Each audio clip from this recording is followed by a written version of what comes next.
Hi, welcome to NicheCraft. My name is Kassi and I'm your host, and today I thought it would be fun to flip through this really short book that I found at Michael's, my local Michael's. It's Annie's Crochet. They put out a lot of books, and this one is called Spooktacular Crochet. And I thought it would be fun to make one of these patterns on the channel, and I wanted to go ahead and do a flip through so you guys could see what's in this book if you're interested in getting it, and also to see if more than one of you guys want me to do a tutorial on another one of these patterns. Alright guys, so this is called Spooktacular Crochet by Annie's Crochet. 20 plus beautiful projects for Halloween. This is the front cover and this is the back cover. Yeah, so we have a whole lot of different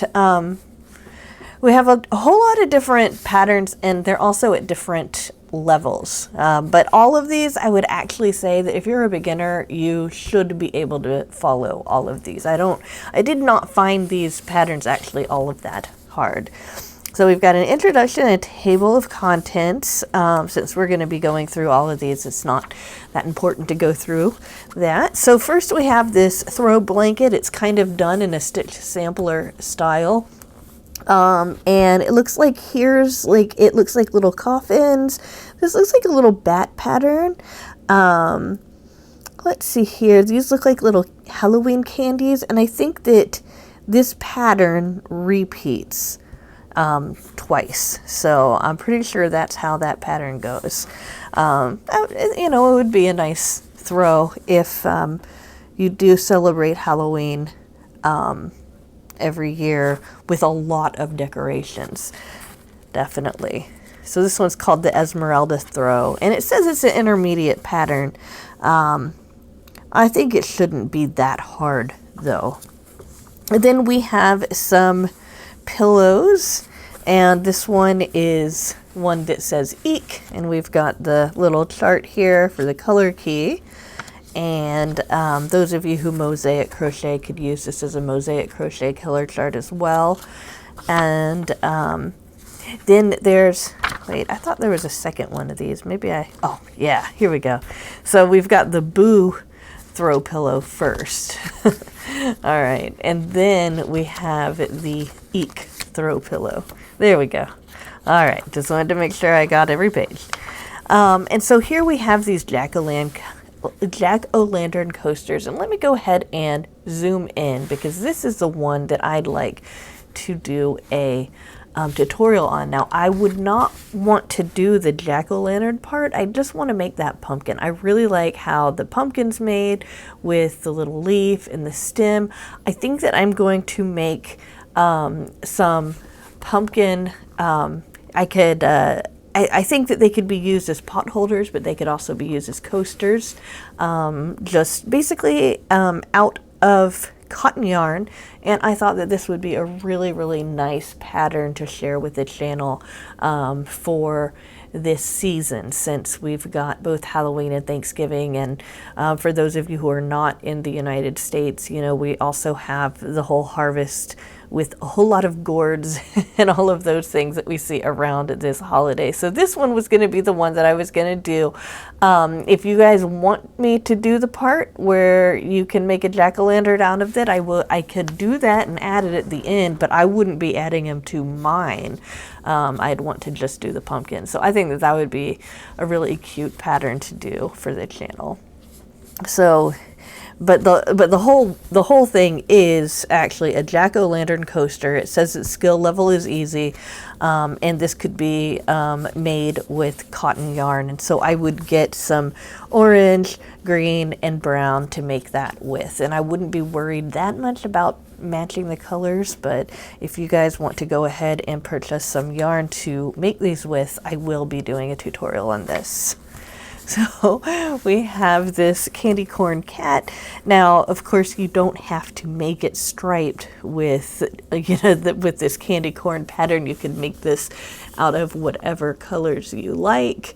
Of course, you could make a orange and black or a gray and black tabby cat, for example, or you could make just the feet and paws there white and make a tuxedo cat. There's all sorts of different ways that you can make this. You can even make it an all black cat if you want. So there's definitely different ways you can do that. I really like this pattern. I think it's cute. And here are some little appliques. You might even want to call them doilies. These are labeled as easy, and it's just some things to hang around the house there.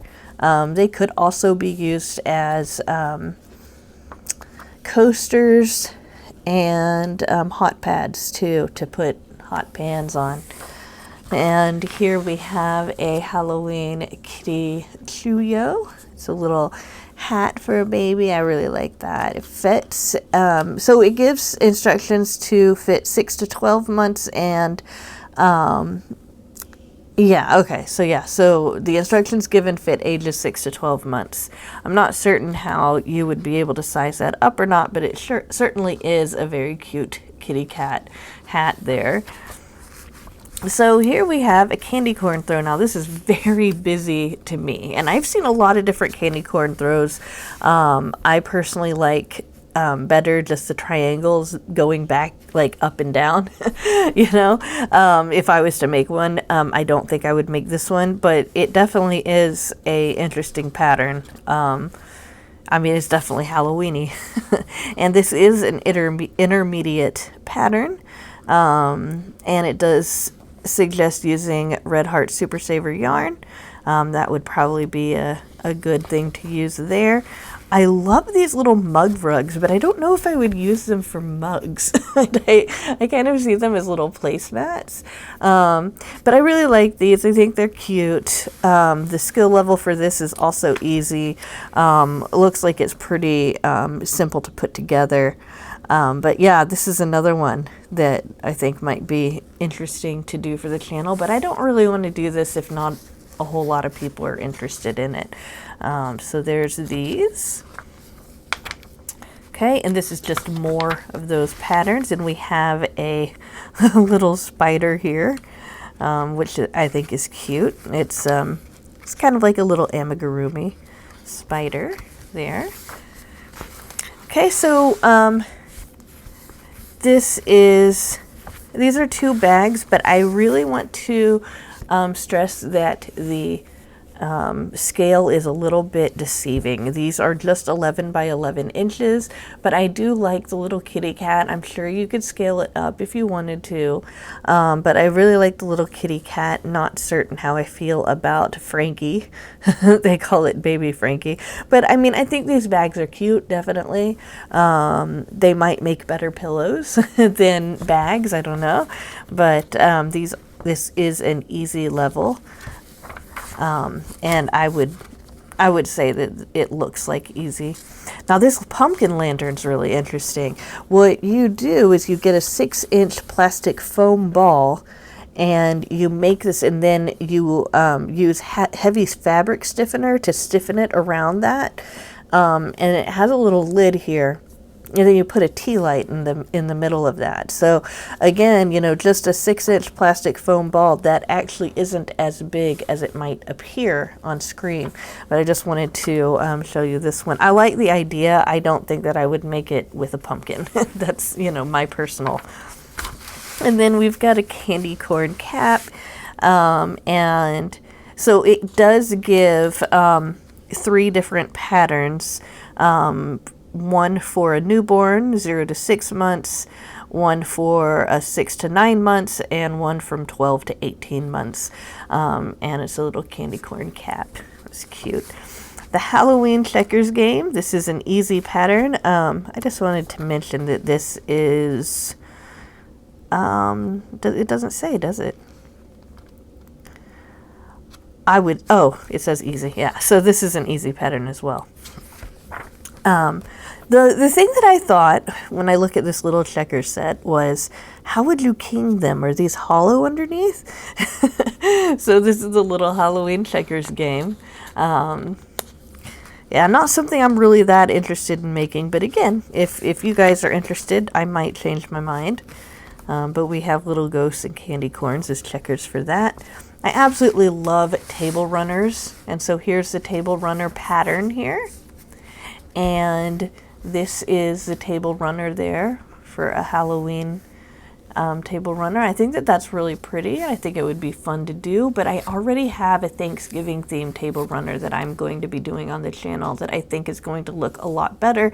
It has fall leaves on it, and I was already going to do that one.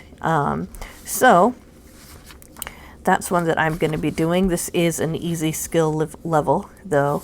These, oh, what are they called? I have blanked on the name for what these are called, but they're actually really easy to learn. And once you learn them, you can make anything with them, as far like any of these little patterns like this for them. It's really cool. Then we have a little pumpkin patch bear. I think that's cute. And a jack-o'-lantern basket. I was looking at this with Greg and I was like, I wonder if there's a bowl in there that they put inside of the basket to put the popcorn in. I don't know, but this is also an easy skill level. Like I said, you know, all of these to me looked pretty easy. And we've got black, green, and orange for that. We've got these little boo ghosts, which I suppose would look good in an entryway. And that is also an easy pattern. We've got a pot holder with a scary jack-o'-lantern on it. And this is an intermediate pattern. Now there's the whole opening part and all of that. It's like a puzzle box.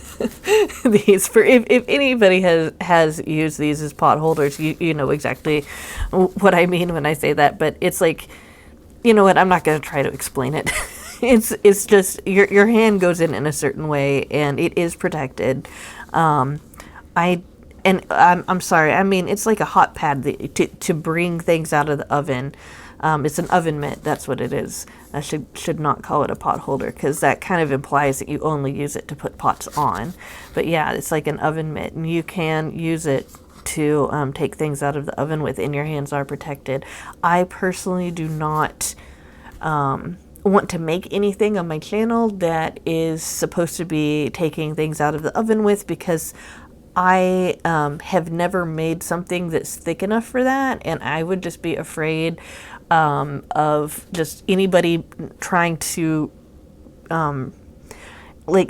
anybody trying to take my patterns and then turn them into something that they're not supposed to be and ending up hurting themselves. So I wouldn't make this on the channel, or if I did, I would just say just use it as a pot holder and not an oven mitt. But this is supposed to be used as an oven mitt, and it should protect your hand.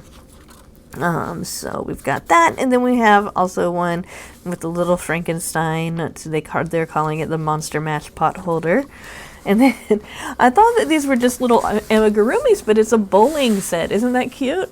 Of course, you could just make the amigurumis themselves and leave it at that. But I really like these little amigurumis. I think my favorite is the little bat. I like the cat, of course, and I like the little witch. I think she's cute. But yeah, you can make a bowling set out of this if you want to. That ghost, it kind of looks like a seal. It looks like a white seal to me. So anyway, here they are all in a row down there. They look actually really easy to make. So here we have another basket. It looks like this one has a handle on it. Either that or this might just be for show, for like the wraps around the mummy. But it is a mummy, I suppose, treat basket there, which is definitely cute. Oh, I'm sorry. Let's see. This is an easy skill level as well. This Halloween towel set, what they do is they give you the instructions for these little critters in the witch's hat, the bat, and then they tell you to purchase your own towels and to sew them on, which is a good idea, definitely.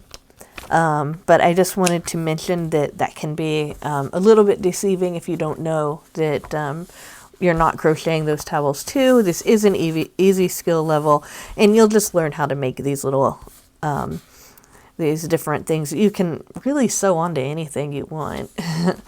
So there's that. And I think that the rest of this is just continued pattern. Like this is the candy corn throw. Yeah, these are just the continued patterns from the other ones. And then we've got the stitch guide here and the metric conversion charts. So that is a Spooktacular Crochet put out by Annie's Crochet. And I hope you enjoyed flipping through that with me.